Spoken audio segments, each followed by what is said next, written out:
adayin, that's there, that's still there. And we rejoice, we come to the feeling that even I can be happy, even though everything might be going wrong, but I can find the goodness in myself. I can be happy, and my happiness is going to change my interaction with others. As we know,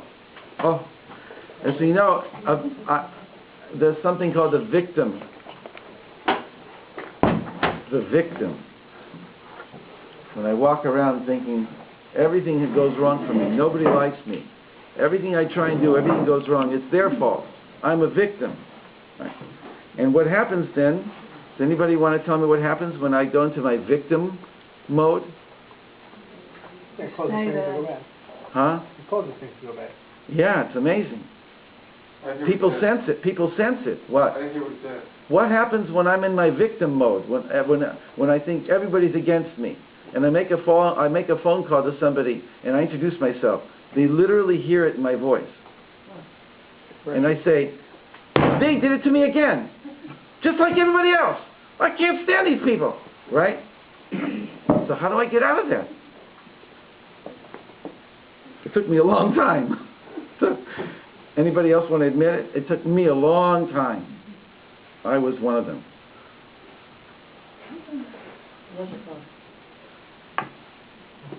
You know, like, who can tell you about getting not addicted to drugs and alcohol, but a former alcoholic, right?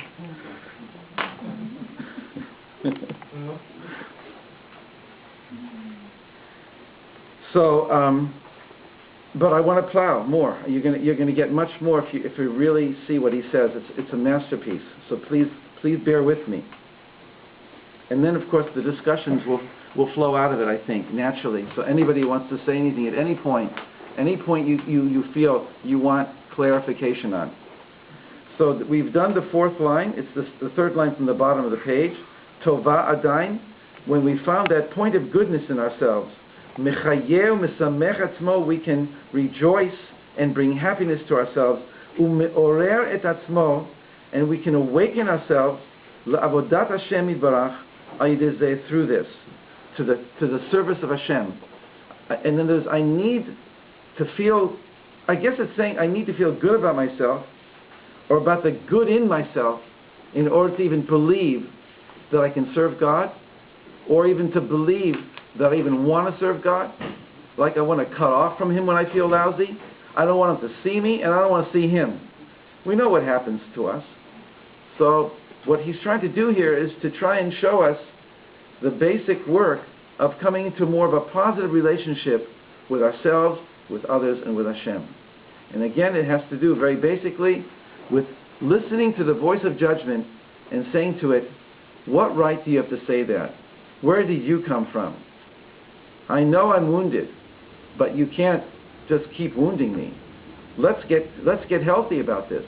Let's understand that I have some good, not an ego good, a goodness that's intrinsic to me, and you're not allowed to try and destroy it. That's not your job. Your job as a Yetzer Hara is to make me better, to give me to work with me. Quality control. What? Quality control. Quality control. End of the second line from the bottom. All this he's calling waking up from sleep. Waking up from sleep. Let's try and really get this. Hashem, please help us wake up. It's in a sense, I mean, it's easy to say, but listen to how I understand it is when we came into this world, we were told beforehand that we'd have to be born and to whom we'd have to be born to and what our lives would be like. We're shown the whole thing. This is part of Jewish tradition. And that we're told, but you'll forget the moment you're born. And you'll have to start almost as if from the beginning. And as you grow, and as you come to self-awareness, you'll begin to remember, but it'll be very hard. And you'll have to fight and you'll have to struggle. Are you ready to do it? And we said yes. Because we saw the wisdom of heaven before we came down here. So part of coming down here is an amnesic state of sleep that is part and parcel of the human condition. And like, how could we say yes? It's terrible to do that. Let me be awake, let me be fully awake, and I'll serve you even better. No. You have to work for being awake. But I can't on my own. It's too hard. There's too many forces against me. We'll help you. If you truly want to awake, we will help you. Even if you fall 1,000,000 times, we'll help you. How many comments? What? How many comments? Yes. You could also write the root of Shana, like Shana, which means different. So it's awakening a different kind of attitude, or the different side of oneself, from the victim side or the negative thinking side. Thank you. Okay? That's a question. Yeah. The direct company question. So, I mean, this sounds wonderful for the basically healthy person, but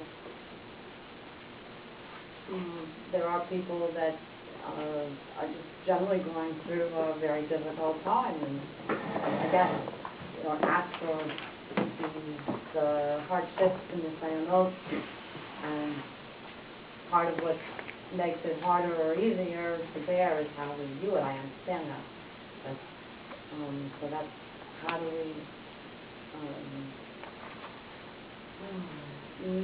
I mean, that's reality. You can't ignore it. And what bothers me here is, Rabbi Nachman said, just ignore that. No, it's not saying that. So how do you make friends with these parts of yourself, different parts of yourself that need healing, attention, and avoid? Got you. Good. Good. It's just that we disagree with one thing. He's not saying forget it. There is a method here, but whether we'll be able to bring it out fully, I don't know. But it's definitely where we're trying to go. Can I make a comment? Yes. So, I work a lot with people who have a lot of problems because I help adults when they've lost their jobs.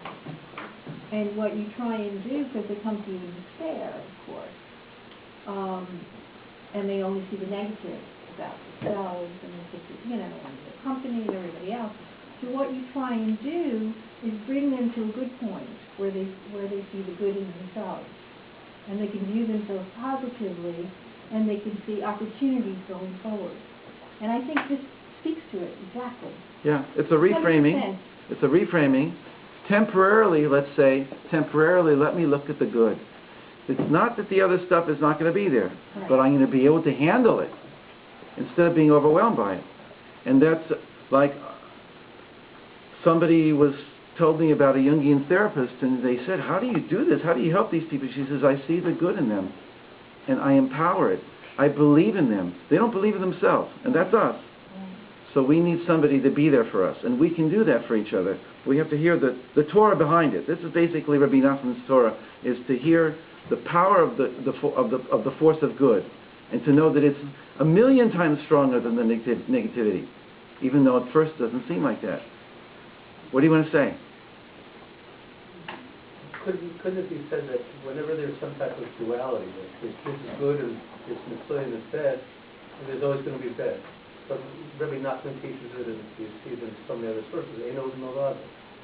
In other words, the problem is piece of Hashem too. Hashem sent terrific Mitzvah, but it is. He gave it to custom made, and I've seen it inside until a person recognizes that the Mitzvah is a physics, a relationship, whatever it is, Hashem. And when a person is viewing it as bad and it has to be extricated, overcome, wrestled to the ground, it's futile. I maybe if there's anything else that you could comment that Rabbi Nachman would say in terms of that, I'd be very interested. Okay, we're going to let him speak for himself. Yeah. A lot of what we've learned up to now is self-help. Where's the role of the individual who's the friend or the companion or whatever of the people like this lady to my left just said? Is all of it's what we learned up to now is about self-help. You got to do it and all that stuff. What if you're not strong enough, like this lady over here said, to be able to do it by yourself? Where's the role of the helper on this page? And I don't see it on the next couple of pages either, unless it's later on. Well, it's typically have to judge everybody favorably.